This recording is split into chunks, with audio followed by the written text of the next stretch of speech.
la tierra. Paz a los hombres que ama el Señor.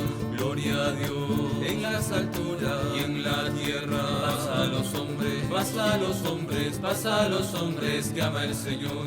Te alabamos, te bendecimos, te adoramos, glorificamos, te alabamos. Paz y bien, hermanos, muy buenos días. Hoy es 17 de enero, lunes de la segunda semana del tiempo ordinario. Hoy la iglesia nos recuerda la memoria de San Antonio Abad. San Antonio nace en Egipto el año 251.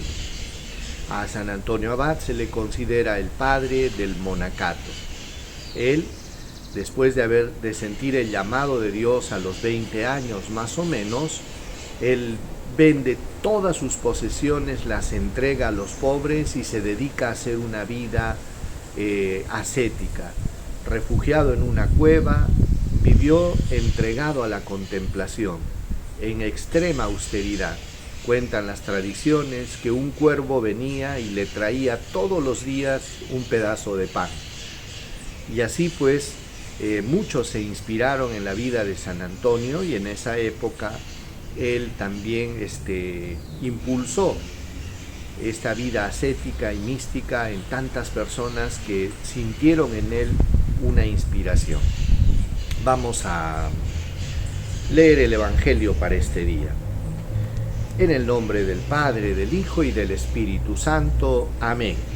Del Evangelio según San Marcos, capítulo 2, versículo del 18 al 22. En aquel tiempo los discípulos de Juan y los fariseos estaban ayunando. Vinieron unos y preguntaron a Jesús: ¿por qué los discípulos de Juan y los discípulos de los fariseos ayunan, en cambio tus discípulos no ayunan? Jesús les contestó: ¿es que pueden ayunar los amigos del esposo mientras el esposo está con ellos? Mientras el esposo está con ellos no pueden ayunar. Llegarán días en que les será arrebatado el esposo. Entonces aquel día sí que ayunarán. Nadie cose un remiendo de tela nueva sobre un vestido viejo, porque el remiendo nuevo encoge y rompe el vestido viejo, y la rotura se hace más grande.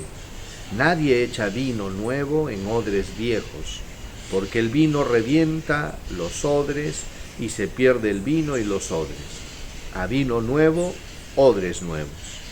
Palabra del Señor. Gloria a ti, Señor Jesús.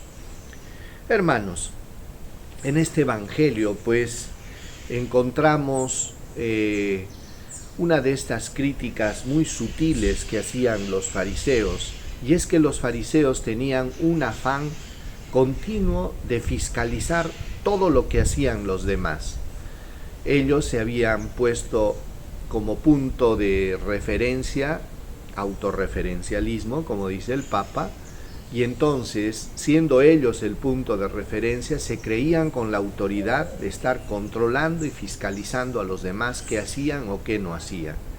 Y entonces van y preguntan, ¿por qué a Jesús? ¿Por qué los discípulos de los fariseos ayunan y los discípulos de Juan ayunan y tus discípulos no ayunan? Entonces, ellos comenzaban a emitir juicios por algunas prácticas religiosas que vieron que posiblemente los discípulos de Jesús no hacían. Y es que a veces es fácil, hermanos, criticar a las personas por las apariencias. Y es que ellos, los fariseos, estaban afanados en llevar una religión basado en las formas, en los ritos, en las formas, y se habían olvidado del fondo de la religión, se habían olvidado de lo que era la caridad, la misericordia, el amor. Y es por eso que la Biblia continuamente desde el Antiguo Testamento decía: misericordia quiero y no sacrificios. Entonces estas cosas eran incapaces de verlas los fariseos, y es por eso que Jesús trata de explicarles y les dice, no condenando la práctica religiosa, sino tratando de explicarles, y les dice: ¿cómo van a ayunar los amigos del novio si el novio está presente? Cuando les sea quitado el novio y ya no esté el novio, ahí sí que ayunarán, decía Jesús. Con eso, Jesús no descartaba la práctica del ayuno, la probaba, pero sin embargo les estaba dando una explicación. ¿Y cuál era la explicación?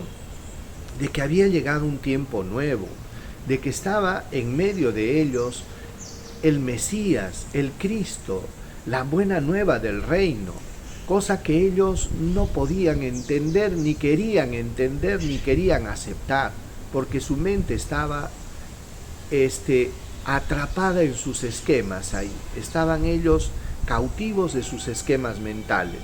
Y entonces Jesús les pone un ejemplo y les dice: no se puede remendar un pedazo de tela vieja con un pedazo de tela nueva, porque la tela nueva encoge, y al encoger va a tirar de la tela vieja y el hueco va a quedar más grande.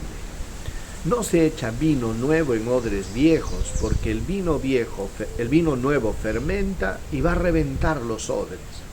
Con esta comparación Jesús quiso decirles que toda la buena nueva que traía Jesús, toda la hermosura de la revelación que venía a traer, tenía que ser recibida en odres nuevos. ¿Qué quiere decir? En un corazón convertido.